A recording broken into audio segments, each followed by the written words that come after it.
Lavrov los intentos occidentales de adoptar resoluciones politizadas en el Consejo de Seguridad contra Siria constituyen una actuación irresponsable y no profesional.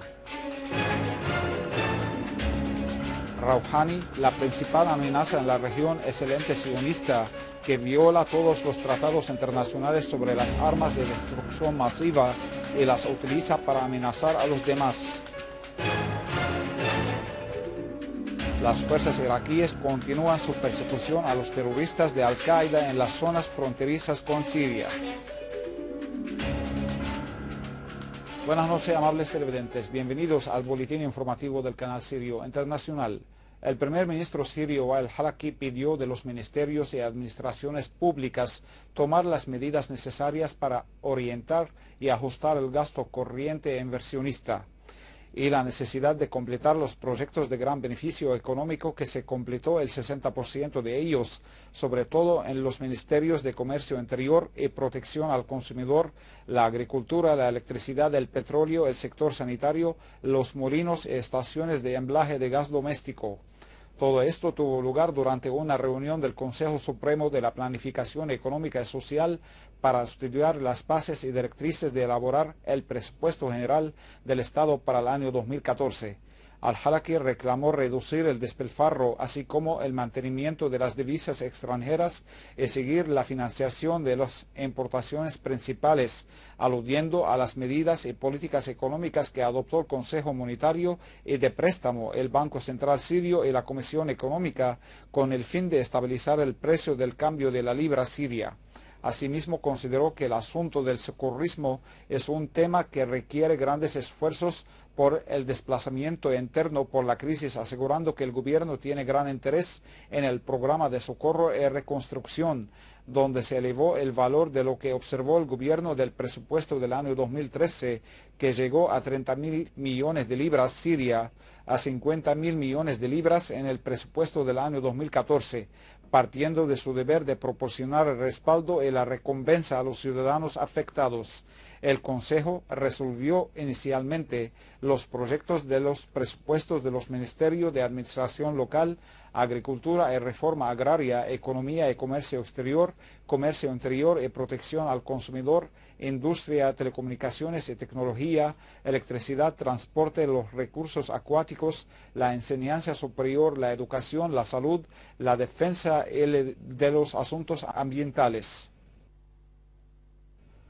Los participantes en la tercera reunión amplificada del Comité Supremo de los Asuntos de Socorro y los representantes de las organizaciones humanitarias de la ONU en Siria debatieron los retos que enfrenta la labor de socorro en el marco del plan de respuesta humanitaria firmado entre ambas partes. La ministra de Asuntos Sociales, Kinda Al-Shammad, destacó la importancia de elevar el nivel de la coordinación con las organizaciones de la ONU, enfatizando la necesidad de respetar el principio de la soberanía nacional y la imparcialidad al iniciar la implementación de cualquier programa planteado por estas organizaciones internacionales. A su vez, el director del Departamento de las Organizaciones en la Cancillería siria, Milad Atiyah, señaló que esta reunión contribuye en allanar las dificultades, particularmente las financieras, que enfrenta el proceso de socorro en mejorar su actuación. Atiyah aseveró que la labor de las organizaciones internacionales y no gubernamentales en Siria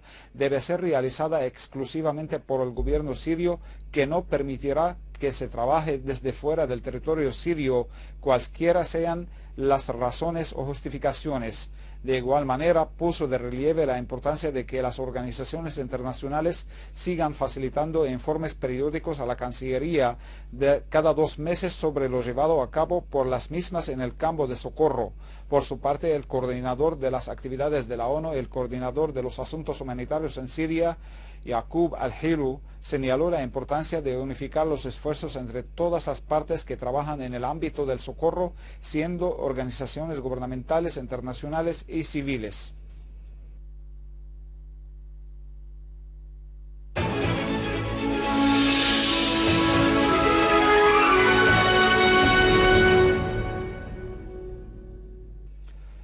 El canciller ruso Sergei Lavrov calificó los intentos occidentales de adoptar proyectos politizados en el Consejo de Seguridad de la ONU de una actitud irresponsable y no profesional. El titular ruso denunció que los países occidentales no ven en el acuerdo ruso-estadounidense una oportunidad para liberar al mundo de grandes cantidades de armas químicas, sino como una oportunidad para conseguir lo que Rusia y China no les dejó hacer, sobre todo la adopción de una resolución que permita el uso de la fuerza contra el gobierno sirio y la absolución de la oposición. Lavrov reveló que los datos que posee su país demuestran que los armados dominan zonas donde existían depósitos de armas químicas, destacando la necesidad de que los países que financian a los grupos de la oposición, sobre todo los extremistas, encuentren una modalidad para que estos grupos entreguen las armas que están en su poder para destruirlas, conforme a la Convención de la Prohibición de las Armas Químicas. El presidente iraní Hassan Rouhani señaló la necesidad de que todos los países trabajen para detener la guerra en Siria y el apoyo a los grupos armados. En una ceremonia celebrada con motivo del aniversario de la Semana Sagrada de la Defensa, el mandatario iraní recalcó que no se puede deshacer una guerra iniciando a otra, destacando la importancia de que la oposición siria dialogue con el gobierno de su país. Por su parte, el presidente del Consejo Shura iraní, el Parlamento Ali Larijani, reiteró la postura de su país que aboga por una solución política de la crisis en Siria. Larijani, durante una rueda de prensa conjunta con el presidente del Parlamento turco, Jamil Jejic, que se encuentra de visita en Irán, recalcó en el papel de los parlamentarios iraníes y turcos en allanar el camino ante una solución política de la crisis siria y rechazar el terrorismo y la sedición, señalando que su país pide de todos los estados hacer frente al terrorismo y combatir la ideología extremista en la región.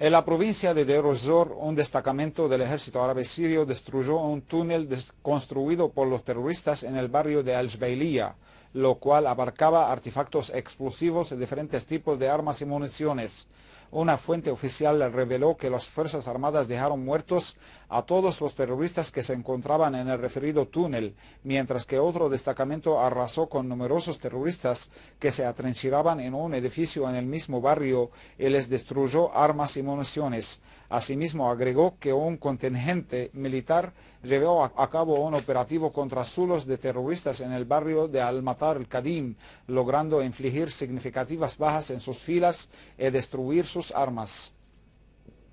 En el barrio Barze, una fuente militar dio a conocer que unidades del ejército han logrado gran avance en su persecución a los grupos armados terroristas, infligiendo grandes pérdidas en sus filas. La fuente añadió que fueron descubiertos varios túneles en diferentes zonas que los terroristas utilizaban para el tránsito, así como para depositar armas, municiones y cargas explosivas. En la provincia de Homs, los órganos competentes se incautaron este domingo de cantidades de explosivos y drogas escondidas en un vehículo en la ciudad de Homs. Una fuente oficial informó que cantidades de C4, pastillas de Captagon, 2 binoculares nocturnos, granadas de defensa y municiones estaban escondidas en un vehículo marca Suzuki. Una delegación de Malula se reunió hoy en Beirut con el presidente del bloque Cambio y Reforma, el diputado libanés, el general Michel Aoun. Una cita durante la cual los integrantes de la delegación manifestaron su elogio a las posturas que adopta el diputado libanés respecto a los acontecimientos en Siria. El vocero de la delegación, Suhail Saadie, dijo que los terroristas del Frente al-Nusra irrumpieron en Malula, destruyeron y saquearon las iglesias y viviendas e intentaron cambiar las tendencias religiosas y creencias de los vecinos de la ciudad, haciendo referencia del martirio de 6 personas de la misma y el desplazamiento forzoso de 450 familias que se refugiaron en Damasco, el convento Al-Mujalles y el Líbano. Saadi añadió que la ciudad de Malula porta el mensaje de la fe, el amor y la paz, valores arraigados en su historia civilizada que en ningún momento le hizo daño a nadie, afirmando que esta ciudad seguirá hablando el arameo, el lenguaje de Jesucristo, mensajero del amor y la paz, y trabajando porque reina la paz en todos los credos para vivir juntos en armonía. Las fuerzas iraquíes continúan su persecución a los reductos terroristas de Al-Qaeda en las zonas fronterizas con Siria. En este marco frustraron un intento de contrabando de varios materiales a las bandas terroristas en Siria. Anteriormente, estas fuerzas se habían capturado a 4 emires de Al-Qaeda cerca de Bagdad y otros 44 terroristas. Por otra parte, la policía iraquí detuvo a 969 terroristas en la provincia de Diyala. Y antes de finalizar, un resumen de las principales noticias.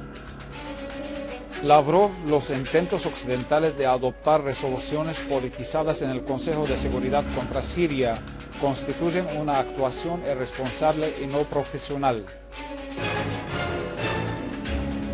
Rouhani: la principal amenaza en la región es el ente sionista que viola todos los tratados internacionales sobre las armas de destrucción masiva y las utiliza para amenazar a los demás.